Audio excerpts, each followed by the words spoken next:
Thank you, Andrew.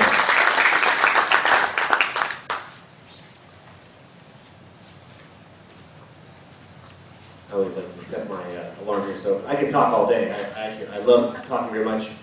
And more than talking, I'm very appreciative of RJ's invitation to come here today.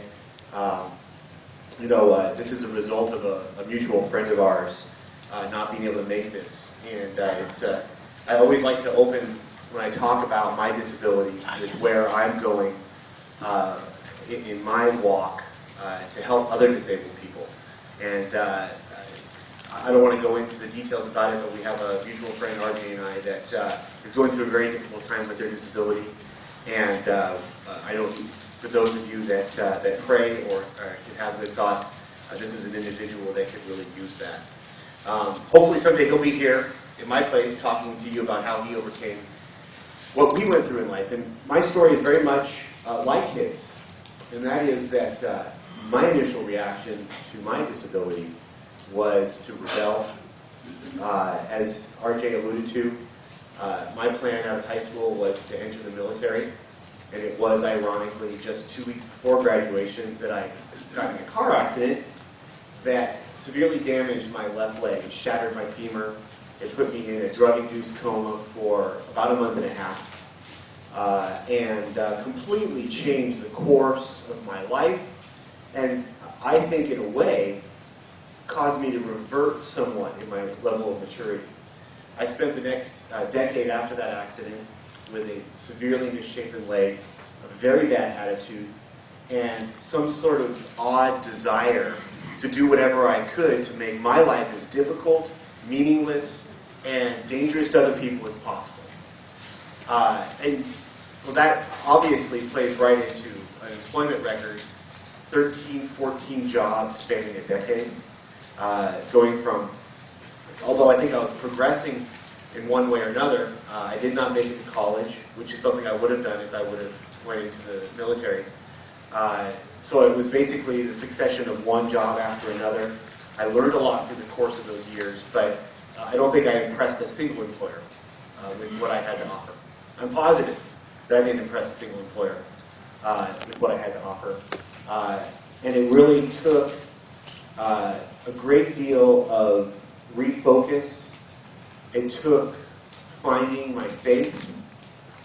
It took the love of a beautiful and very, very patient woman coming into my life, the birth of my children, the tumultuous effect of 9/11, to change an attitude which had grown so sour, so poor, that even my own parents refused to take my phone calls. Well, how many in the room want to take a phone call from your son in jail?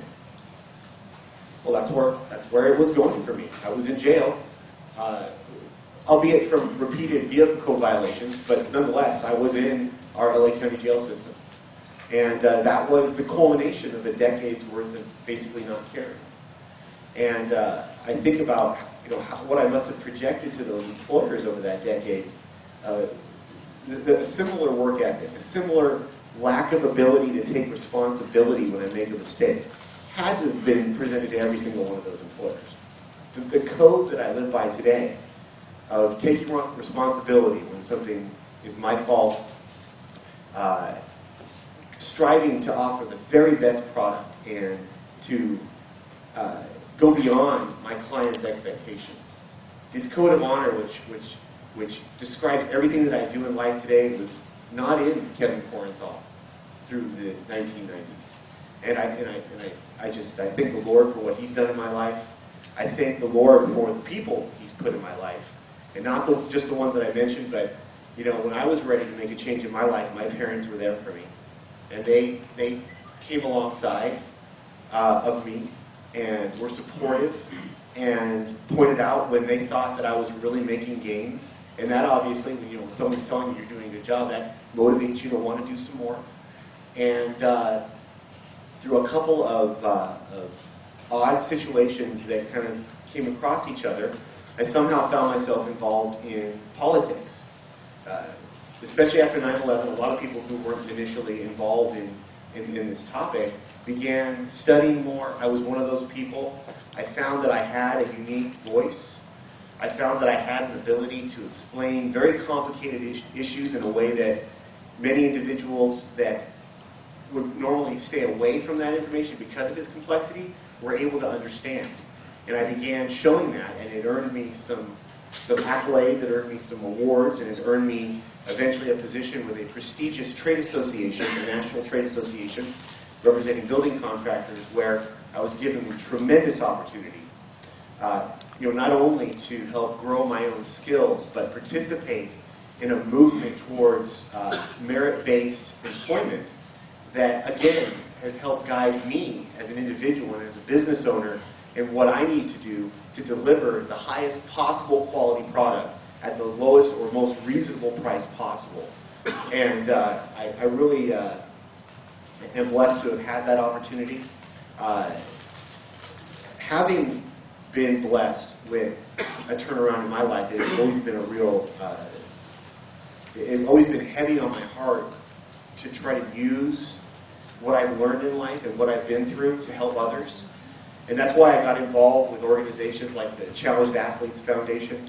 CAF provides grants to wounded warriors, children born without limbs, other limb loss sufferers, so that they can get involved in recreational sporting activities. I know that CAF was one of the organizations that came alongside me very early when I eventually made the decision to have the misshapen leg amputated. For those who want to know, like, specifically, I don't know if you can see it, but there's my prosthetic leg right there. The CAF really being a prime organization to help me better my life now that I'm an amputee has done this to thousands and thousands of people across the country, not just here in California where they're located, but all over the world, actually. They've sent, along with prosthetic organizations, they've sent prosthetists and sports clinic individuals all over the world. They've helped create entire Paralympic running teams.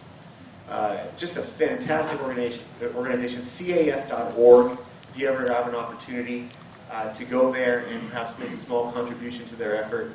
They're doing wonderful things. Along with being involved with CAF, I was given the opportunity to be a peer counselor for other amputees and limb loss sufferers. And, without divulging gruesome details of that mirror in a lot of ways the story I've been telling you today, I've met some real hard cases. Some people with some very severe chips on their shoulder who, unlike myself, who had some time to plan for the actual amputation itself, woke up in a hospital missing limbs.